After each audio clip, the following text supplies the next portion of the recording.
کا قرآن کہتا ہے کہ میں جسے چاہوں لڑکا دوں, جسے چاہے لڑکی دوں, جسے چاہے دونوں دوں, جسے چاہے کچھ نہ دوں. تو جب یہ قرآن کہتا ہے تو اللہ ہی دینے والا ہے. ہم کیوں اتنا اللہ سے نراش ہوتے ہیں؟ ہم کو بس اللہ سے مانگتے رہنا ہے, ہم کو مانگتے رہنا ہے. جب تک ہمارے اندر طاقت ہے ہمیں اللہ سے مانگتے رہنا ہے. اب میں اس کا آپ کو پرسنل اگزامپل بتاتی ہوں. جب 2012 میں بگ باس سے نکلی تھی, اور اس سے پہلے بھی آف کورس میں کام کرتی تھی, پیسہ تھا, بٹ پتہ نہیں کیا ہوا جو 2013 سے میرا پہلا عمرہ کا سفر الحمدللہ شروع ہوا. اب سفر تو شروع ہو گیا, تو جب میں وہاں جاؤں نا, میں 2000 الحمدللہ 13, 14, 15, 16, 17 5 سال اللہ نے مجھے اپنے گھر بلایا, میرے گھر والوں کے ساتھ بلایا. اور جب بھی میں جاؤں مجھے آنیسٹلی آپ یقین کرو گے کہ نہیں, آئی ڈونٹ نو, بیکاز کبھی کبھی کچھ باتیں ایسی ہوتی ہیں نا, ہم کہتے ہیں نا کہ اللہ نے ایسا جادو کر دیا, اب میں کسی کو بولوں گی تو پتہ نہیں وہ یقین بھی کرے گا کہ نہیں. تو میرے ساتھ میں آپ لوگوں سے وہی بات شیئر کروں گی جو سننے میں نا بہت عجیب لگتی ہے, پر یہ ہوتا ہے لوگوں کے ساتھ. اسی لیے جب میں کچھ بھی سنتی ہوں نا, کسی کے ساتھ کوئی بزرگ کے ساتھ یہ ہوا, تو میں نے کہا نہیں وہ تو بزرگ تھے, جب میرے جیسے کے ساتھ یہ ہو سکتا ہے تو کچھ بھی ہو سکتا ہے. کبھی کبھی ہم کچھ سٹوریز سنتے ہیں, ہم کہتے ہیں بہت عجیب سٹوری ہے, یہ پاسبل ہی نہیں ہے, ہماری عادت ہے نا یہ چیز کرنے کی. تو جو میں آف کورس کام کر رہی تھی, میں تھوڑا پاپولر ہو گئی تھی بگ باس سے آنے کے بعد, اور مووی ملی تھی سلمان کے ساتھ, تو آئی واز لائک واو یہ وہ. بٹ جب میں عمرہ کے لیے گئی پہلی بار, اور جب آف کورس جب آپ کعبہ دیکھتے ہو تو آپ کی آنکھوں سے ویسے ہی رونا آ جاتا ہے, وہ کوئی نہیں روک سکتا ہے, وہ خوشی کے آنسو ہے, اور آف کورس غم کے. وہاں جا کے انسان کو, میں کہتی ہوں جب سے اس کا ہوش سنبھالا ہوگا تب سے لے کے ابھی تک کے سارے گناہ یاد آ جاتے ہیں فار سم ریزن.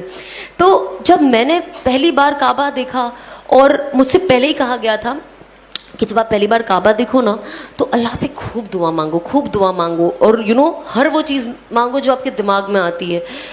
اور میں نے سوچا جب میں جاؤں گی تو میں اللہ سے مانگوں گی کہ اب جب میں نے کعبہ دیکھا ہے تو لوگ کہتے ہیں کہ جو مانگو کعبہ پہلی بار دیکھ کے دعا قبول ہوتی ہے, دعا تو ہمیشہ قبول ہوتی ہے. بہت ساری یہ روایتیں نا میں نے اپنی لائف میں توڑ دی. میں نے کہا یہ سب من گڑت کہانیاں بند کرے, لیکن آپ تو کعبہ صرف دیکھنے میں ہی اللہ کی کتنی کہتے 20% رحمتیں اترتی ہے, جو اوور آل یہ فضائل اعمال میں ہے, والیوم 2 میں. ابھی میری نئی تعلیم ہو رہی ہے تو تھوڑی بہت اوپر نیچے ہو جاتا ہے, پلیز معاف کر دینا. آئی ایم شیور آپ لوگ مجھ سے بہت زیادہ جانتے ہو, مطلب وہ ہوتا ہے نا ٹیچر کے آگے بچہ بول رہا ہے وہی بات ہے. تو بس آپ لوگ سب میرے ٹیچر ہو, اور میں کوشش کر رہی ہوں سیکھنے کی اور بولنے کی. جب میں بولتی ہوں تو مجھے یاد ہو جاتا ہے اور پکا. اور آپ لوگوں کو ہر چیز بتانے کا صرف یہی نظریہ ہے کہ وہ عمل میں اپنے اندر لے آؤں, کیونکہ ہم کو سب کو شیطان سے بچنا ہے مرتے دم تک. تو جب میں وہاں گئی نا تو مجھے ایسا لگتا تھا پہلے میں جاؤں گی نا, میں کہوں گی اور پکچریں دے دے اللہ میاں مجھے, اور کام دے دے, اور پاپولر کر دے. میرا دماغ میں یہی تھا. پر اب یقین نہیں مانو گے, جب میں گئی اور میں نے پہلی بار کعبہ دیکھا, میرے دل سے یہ دعا نکلی کہ اللہ مجھے ہدایت دے دے.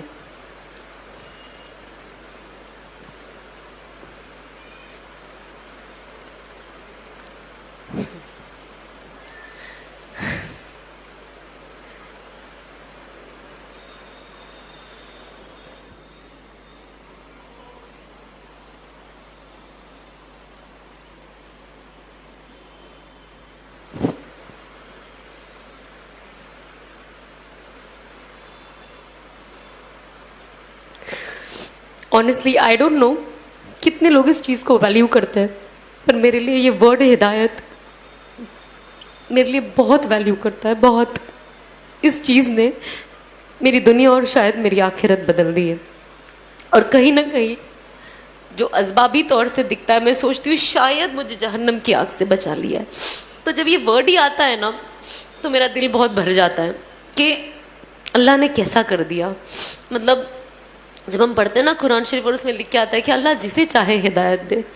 تو جب میں اینڈ آتی ہے نا ایک اور کہ I was lost and he found me and he guided me, میں گمراہ تھی اور انہوں نے مجھے صحیح راستہ دکھایا. تو میں قرآن شریف ابھی بھی جب بھی پڑھتی ہوں, اور جب وہ آیت آتی ہے اور میں پڑھتی ہوں نا, میرے آنکھ سے آنسو ایسے ٹپ ٹپ گرنے لگ جاتے ہیں, اور مجھے رکنا پڑتا ہے کچھ وقت, کیونکہ میں خود ابھی تک یہ ڈائجسٹ نہیں کر پائی ہوں کہ اللہ نے زندگی میری کیسے بدل دی. بس اللہ استقامت دے اور آخری دم تک ہدایت پہ رکھے اور ہدایت پہ موت دے. تو میں نے اللہ سے مانگا کہ اللہ مجھے ہدایت دے دے اور مجھے اس حرام سے بچا لے اور مجھے حلال پہ ڈال دے. مجھے نہیں پتا میں کیا کروں. اگر میں یہ کام چھوڑوں تو میں کروں کیا؟ مجھے تو کچھ آتا بھی نہیں ہے, جاب پہ تو میں جا نہیں سکتی, تو میں کیا کروں؟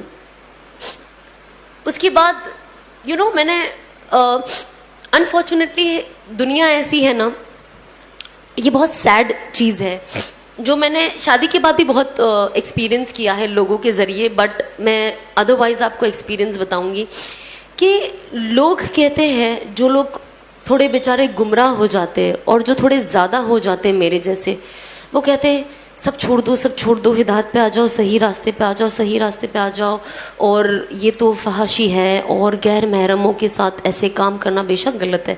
بٹ جب انسان سدھرنا چاہتا ہے اور اپنی زندگی صحیح کرنا چاہتا ہے تو پھر وہ ان کے اوپر اپنے تانوں کی بارش کر دیتے ہیں کہ انسان الٹا پیر بھاگ جائے, کہ بھلے میں سیدھا ہو جاؤں لیکن مجھے لوگوں کو نہیں بتانا ہے کہ یار میں نے اللہ نے مجھے ہدایت کی توفیق دی, کیونکہ لوگ میرا مذاق بنا رہے ہیں اور شاید ان کی وجہ سے ایسا نہ ہو کہ میں واپس جہاں سے آئی ہوں میں وہاں چلی جاؤں. کیونکہ انسان کمزور ہوتا ہے نا, انسان تانے, آج ہم گھر میں تانے سنتے ہیں تو کیسا لگتا ہے کہ گھر سے بھاگ جاؤ, ہوتا ہے نا کبھی کبھی فیلنگ, بھاگنا نہیں ہے بٹ وہ فیلنگ آتی ہے نا ایک انسان کو. تو جب اتنی سی چیز پہ جب آپ کی امی آپ کو کچھ بول دے یا کچھ ایسا ہو جائے تو انسان سوچتا ہے یار کتنا کیوں ایسے, یار مجھے کیوں تانے دے رہے, انسان کتنا روتا ہے.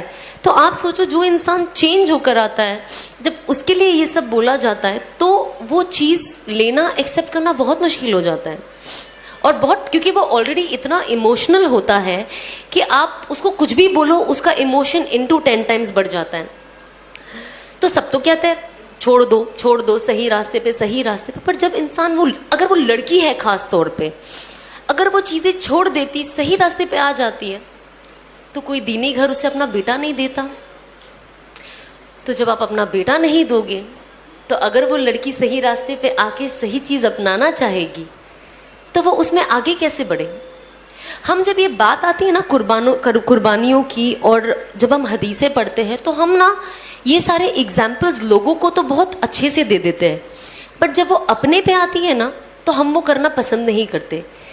اسی لیے میں میرے ہسبینڈ کی بہت زیادہ شکر گزار ہوں, اور ساتھ ہی ساتھ میرے ساس سسر کی, جو یہ سارا سچویشن دیکھ کر مجھے خوشی خوشی ایکسیپٹ کیے. میرے ہسبینڈ نے ایک اتنا بڑا اسٹیپ لیے, کیونکہ ہوتا نا جو انسان عالم ہوتا ہے تو ان کے جو سراؤنڈنگ والے ہوتے ہیں وہ ان کا دماغ, کچھ لوگ, ناٹ آل, کچھ لوگ ایسا دماغ میں فطور بٹھا دیتے کہ سامنے والا جو کچھ کرنا بھی چاہتا ہے تو اسے نہیں کرنے دیتے, کیونکہ اس کو اتنا ڈاؤٹ فل کر دیتے کہ آپ تو اسے شادی کر رہے ہو, یہ ٹکے گی کہ نہیں. مطلب میری نکاح پہ تو ایسی ایسی باتیں اٹھی تھی, میں ٹکوں گی کہ نہیں, شادی میری 6 مہینے بھی نہیں ٹکے گی, اور میں واپس وہی ہو جاؤں گی جو میں تھی. اور میں اللہ کو یہی کہتی تھی کہ اللہ مجھے صبر دے اور ان سب کو دکھا دے کہ یہ لوگ کتنے غلط ہیں. اور شاید جب وقت جائے گا اور لوگ دیکھیں گے تو شاید اپنا نظریہ بدلے. مجھے جو چیز سے میں گزر رہی ہوں ابھی, اور جو تکلیف چیزیں سن کر مجھے ہو رہی ہے, لیکن میرے کچھ چیز کو لوگوں تک ایسے پہنچا کہ میرے بعد آنے والی لڑکیوں کے لیے آسانی کر دے, تاکہ میرے جیسی جو اور لڑکیاں ہیں وہ اپنی زندگی کا رخ بدلے. اور انس کو دیکھ کر جو لڑکے ہیں وہ یہ کرنے کے لیے آگے بڑھے کہ ہمیں لایا گیا, ہمیں باتوں کے لیے تو نہ لایا گیا ہے. میں تو یہاں بیٹھ کے بڑی بڑی باتیں کر سکتی ہوں, بڑی بڑی باتیں کر سکتی ہوں, لیکن اگر میں وہ عمل نہیں کرتی ہوں تو کوئی پوائنٹ ہی نہیں ہے. اور اللہ کہتا ہے نا کہ جب آپ دائی بنو اور جب آپ لوگوں کو کچھ بولو, اگر میں آج آپ کو بولوں گی نا کہ آپ کو 2 رکعت نفل پڑھنی ہے تو مجھے 4 رکعت تو ایٹ لیسٹ پڑھنے والی ہونا چاہیے, تب اللہ میری باتوں میں وہ وزن دیں گے اور وہ زور دیں گے جو آپ لوگوں کے دل میں جا کے اترے گی. ورنہ صرف باتیں یہاں سے سیدھا وہ ڈور کے باہر ہوا میں نکل جانی ہے.